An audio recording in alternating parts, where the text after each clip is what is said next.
soal yang pertama, yaitu berfilsafat termasuk dalam berpikir. Namun tidak semua orang yang berpikir itu termasuk berfilsafat, dan bisa dipastikan bahwa semua orang yang berfilsafat itu pasti berpikir. Coba Anda jelaskan. Jadi jawabannya adalah berfilsafat adalah kegiatan berpikir secara mendalam, kritis, sistematis, dan rasional untuk mencari hakikat sesuatu. Setiap orang yang berfilsafat pasti menggunakan proses berpikir, karena filsafat membutuhkan akal yang aktif, pertimbangan logis, analisis sebab akibat, pencarian kebenaran secara sadar. Namun, tidak semua berpikir disebut filsafat, karena banyak orang berpikir tentang hal simpel atau praktis sehari-hari tanpa analisis mendalam.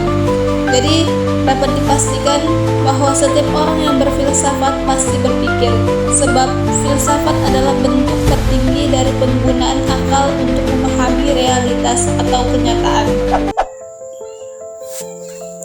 Proses berfilsafat adalah perjalanan intelektual yang bertujuan mencari kebenaran hakiki, meliputi langkah-langkah berikut.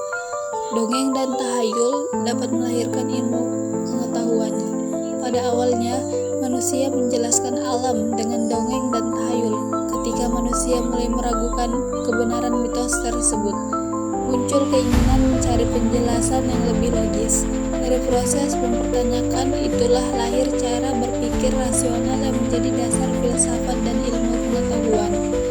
Keindahan alam semesta di malam hari menimbulkan keingintahuan manusia untuk mencari kebenaran. Pengertiannya, ketika manusia melihat langit malam yang indah seperti bintang, bulan, dan keteraturan alam, hingga timbullah rasa takjub. Rasa takjub ini memunculkan pertanyaan seperti, mengapa alam seperti ini? Pertanyaan-pertanyaan tersebut mendorong lahirnya pemikiran filosofis.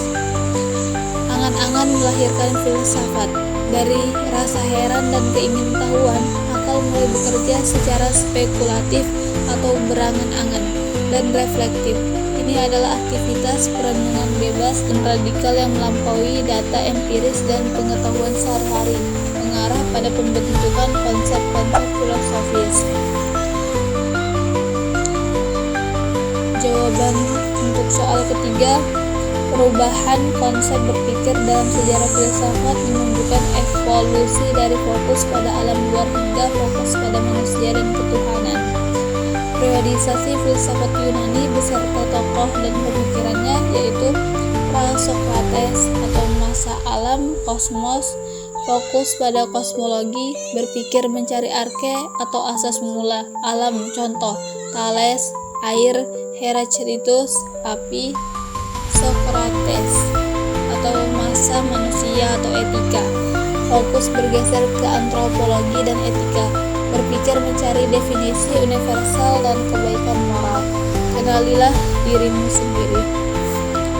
Plato dan Aristoteles atau masa sistematis ontologi, periode puncak berpikir menjadi sistematis. Plato dengan dunia ide, realitas sejati, Aristoteles dengan logika dan konsep potensi aktual, menciptakan kerangka berpikir yang komprehensif. Sebutkan dan jelaskan filsafat beserta Islam. Filsafat Islam melanjutkan tradisi rasional Yunani tetapi diselaraskan dengan wahyu. Tokoh seperti Al-Kindi, Al-Farabi, dan Ibnu Sina menggabungkan rasionalitas dengan ajaran Islam, menciptakan pemikiran sistematis dalam metafisika, logika, dan etika. Pentingnya ilmu berdasarkan Al-Quran. Al-Quran memandang ilmu sebagai jalan menuju pengenalan Tuhan. Berpikir menjadi aktivitas ibadah yang didasarkan pada petunjuk wahyu. Ayat-ayat sering mendorong manusia untuk berpikir, mengamati, dan menggunakan akal. Konsep sekularisme Barat dan konsep filsafat Islam. Sekularisme Barat mengacu pada pemisahan urusan negara, ilmu pengetahuan, dan kehidupan publik dari institusi agama. Konsep berpikir otonom atau tidak terikat pada dogma agama menjadi dominan, fokus pada rasionalisme dan empirisme murni. Filsafat Islam, konsep berpikir tidak terpisah dari agama. Filsafat berfungsi untuk memperkuat iman dan memahami realitas secara holistik, Tuhan, manusia, alam. Filsafat adalah hidden al-syariah atau pelayan syariat agama. Jawaban soal dari nomor 4 yaitu penyelidikan filsafat berpusat pada dua jenis objek, yaitu objek material meliputi segala sesuatu yang ada seperti Tuhan, manusia, dan alam semesta.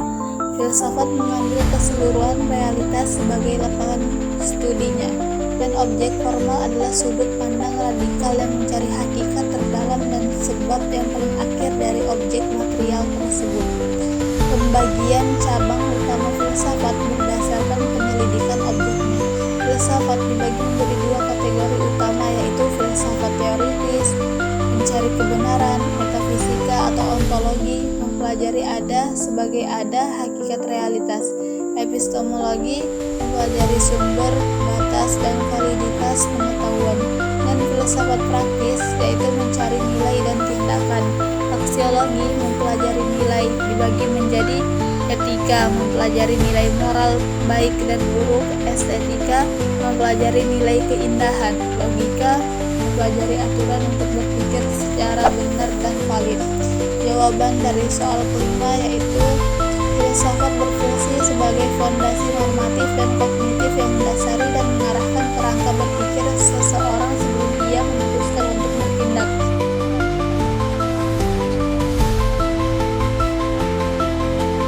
Rasional, moral, dan hakiki. Landasan etika menyediakan nilai moral baik atau buruk dan etika untuk memandu niat dan keputusan tindakan. Membentuk visi menetapkan tujuan dan keyakinan hakiki. Metafisika yang memotivasi dan menentukan arah tindakan jangka panjang.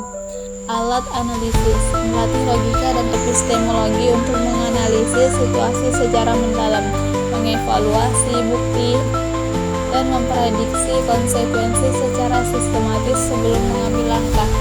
Jadi filsafat mengubah tindakan dari insting menjadi tindakan yang